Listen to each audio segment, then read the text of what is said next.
Sammasambuddhato arahato samma sambuddhassa.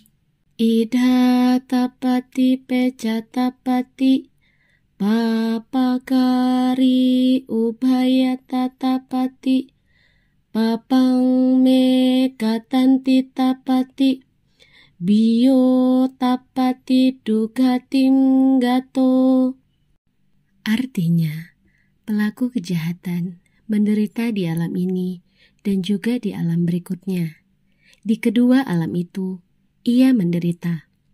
Ia juga menderita ketika berpikir tentang kejahatan yang telah ia lakukan.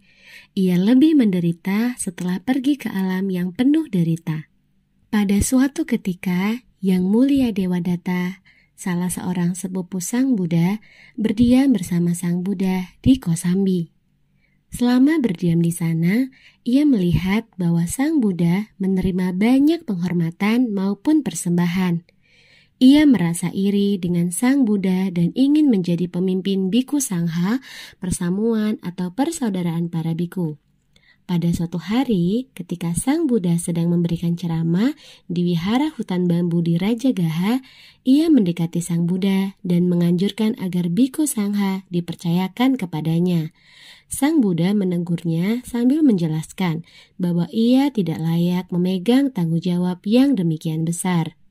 Lalu, Dewadatta bersumpah akan membalas dendam terhadap Sang Buddha. Ia berupaya membunuh Sang Buddha sebanyak 3 kali.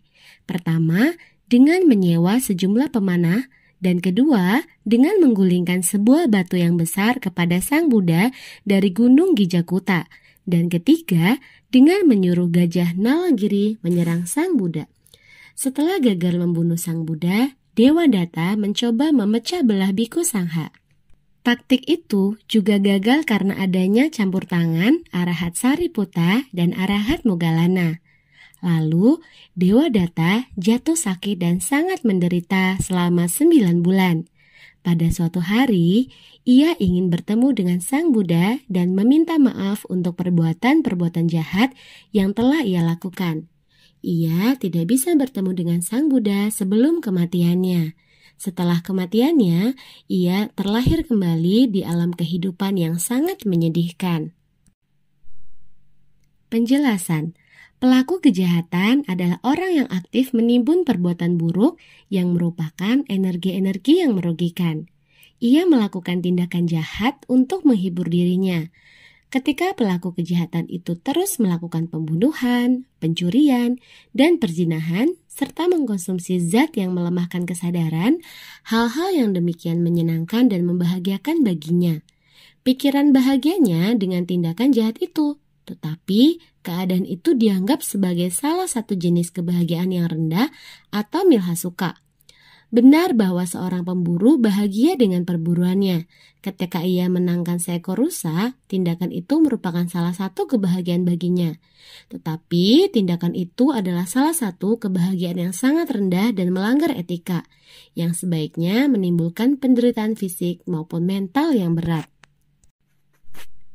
Karena itu, kita harus sangat berhati-hati ketika kita bahagia dengan perbuatan-perbuatan tertentu yang melanggar moralitas. Kebahagiaan seorang perumah tangga lebih tinggi dibandingkan kebahagiaan seorang pemburu. Kebahagiaan kehidupan seorang muni, yaitu orang suci atau bijak yang menerapkan meditasi, jauh lebih besar daripada kebahagiaan seorang perumah tangga. Kebahagiaan orang yang berpraktik meditasi jana atau tingkat ketenangan dan pemusatan pikiran penuh yang sangat tinggi jauh lebih unggul daripada kebahagiaan seorang muni. Lalu, siapakah yang mengalami kebahagiaan yang tertinggi di dunia? Mereka adalah para arahat atau orang-orang yang sepenuhnya tercerahkan, yang mengalami kebahagiaan secara etis yang tertinggi di dunia. Orang-orang jahat bahkan tidak mampu membayangkan kebahagiaan para suciwan itu. Walaupun Yang Mulia Dewadatta adalah sepupu Sang Buddha, ia tidak cukup beruntung untuk bergaul dengan Sang Buddha untuk mendapatkan pemerkuatan mental. Ia telah bertemu dengan Sang Buddha berkali-kali dan masuk biku sangha. Ia memiliki kesempatan 1000 kali untuk praktikan dhamma dan vinaya atau disiplin para biku. Apakah yang sebenarnya terjadi? Demikian juga, sejumlah orang saat ini sedang memiliki kesempatan yang besar untuk praktekkan dhamma, tetapi mereka mengabaikan kesempatan besar mereka itu. Pelaku kejahatan melakukan 10 perbuatan buruk atau dasa akusala kama. Yang pertama pembunuhan, yang kedua pencurian, yang ketiga perzinahan, yang keempat berbohong, yang kelima memfitnah orang, yang keenam berkata kasar, yang ketujuh bergosip atau berceloteh, yang kedelapan ketamakan, 9 kebencian, dan 10 pandangan keliru. Dengan berlalunya waktu, pelaku kejahatan akan pasti mengalami penyesalan, lelah mental, tobat, dan kejengkelan. Hal itu sesuai dengan doktrin tentang aksi dan reaksi, karma atau buah karma, atau hukum universal atau lokadamata. Kita semua adalah korban yang tidak bersalah dari fenomena universal dan energi-energi universal. Pelaku kejahatan akan benar-benar menderita dan berduka dalam beberapa keadaan. Yang pertama, domana sena atau kesusahan, sedih, berduka, dan murung. Itu salah satu penderitaan batin yang berat, cetasika asatang atau cetasika dukang, dan lelah mental. Itu adalah salah satu keadaan batin yang menyakitkan. Keadaan itu menimbulkan penderitaan batin yang amat menyakitkan bagi pelaku kejahatan. 2. Kama tapanena.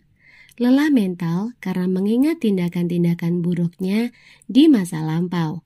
Banyak orang yang ingat tindakan-tindakan lampau mereka menjelang kematian mereka. 3. Wipaka tapanena.